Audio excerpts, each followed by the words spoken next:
चिराग पासवान और पशुपति कुमार पारस को झटका, महिलाओं के लिए रिजर्व होगी हाजीपुर और जमुई सीट।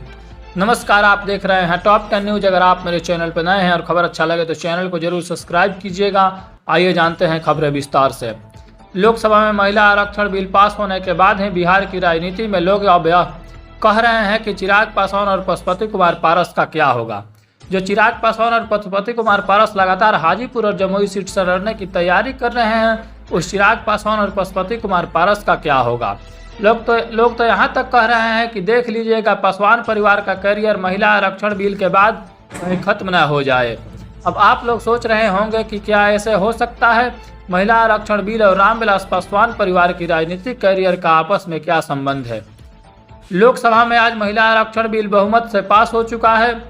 कल दिन भर राज्यसभा में इस पर सदस्य लोग चर्चा करेंगे और शाम तक वोटिंग होगी। लगभग तय माना जा रहा है कि राज्यसभा में भी महिला आरक्षण बिल को पास करवा लिया जाएगा, क्योंकि कांग्रेस ने समर्थन देने का ऐलान कर दिया है। लोकसभा चुनाव में चर्चा के दौरान गृह मंत्री अमित शाह ने कहा कि लोकसभा चुनाव 2024 के बाद लगभग जनसंख्या नियंत्रण की कानून भी बनेगी और महिला आरक्षण बिल भी पास होगा। इसके बाद जो लोकसभा चुनाव की सीट सुरक्षित है, उसमें से 33% सीट महिलाओं के लिए रिजर्व हो जाएगी। आगे आप सभी को बता दें कि बिहार में कौन कौन सा सीट सुरक्षित उम्मीदवारों के लिए रिजर्व है। बिहार में सुरक्षित सीट की संख्या लगभग 6 है। इसमें से 3 पर रामविलास पासवान के परिवार का ही कब्जा है।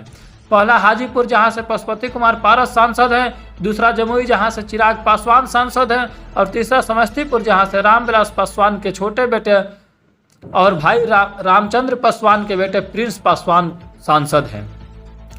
6 सीट में से 3 सीट पर तो पासवान परिवार का ही कब्जा है। अब आगे यह देखना है कि पासवान परिवार का कैरियर कहीं खत्म ना हो जाए महिला आरक्षण बिल पास होने के बाद।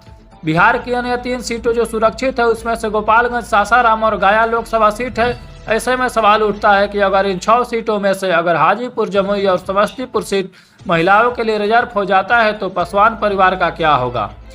जेडीयू नेता और प्रवक्ता नीरज कुमार ने आज चिराग पासवान और उनके परिवार पर निशाना करते हुए कहा कि उनको चिराग पासवान के लिए चिंता हो रही है कि अगर हाजीपुर, जमुई और समस्तीपुर सीट महिलाओं के लिए रिजर्व हो जाता है तो पासवान परिवार का क्या होगा। हालांकि पासवान परिवार के लिए राहत की खबर है कि महिलाओं के लिए सीट रिजर्व करने का प्रावधान आगामी 2024 के लोकसभा चुनाव में नहीं बल्कि 2029 के लोकसभा चुनाव में किया जाएगा। आज के लिए बस इतना ही। मिलते हैं अगले खबर के साथ, तब तक के लिए धन्यवाद, नमस्कार।